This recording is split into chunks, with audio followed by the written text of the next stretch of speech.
Bonjour à tous et bienvenue à votre édition L'Info. Le président algérien Abdelmajid Tebboune, invité d'honneur du Forum économique international de Saint-Pétersbourg, dont la séance plénière a été ouverte hier, a appelé les investisseurs russes et de tous les pays du monde à saisir les opportunités et les avantages offerts par l'Algérie en matière d'investissement.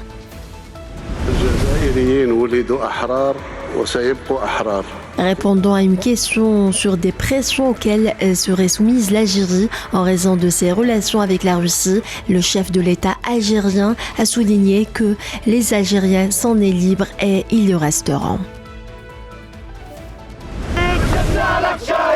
Des dizaines de Palestiniens se sont rassemblés dans le village de Safa, à l'ouest de Ramallah, en Cisjordanie occupée, pour protester contre les projets de l'occupant sioniste de s'approprier de vastes étendues de terres palestiniennes dans le village pour y construire un complexe industriel pour les colons.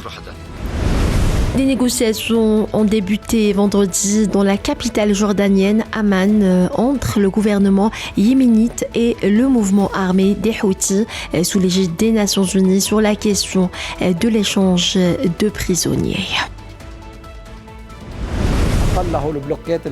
Le vice-président du Parlement libanais, Elias Boussab, a appelé hier à des élections législatives anticipées afin de tenter de débloquer l'élection présidentielle dans l'impasse depuis octobre 2022, date de l'expiration du mandat de Michel Aoun. Une quinzaine de terroristes ont été neutralisés par l'armée burkinabé qui a récemment riposté à une attaque terroriste contre une de ses unités engagées dans l'est du pays. Au moins 25 personnes sont mortes lors d'une attaque terroriste menée contre une école dans l'ouest de l'Ouganda, a déclaré ce samedi le porte-parole de la police de ce pays d'Afrique de l'Est. Voilà, c'est la fin de ce flash. Merci de l'avoir suivi.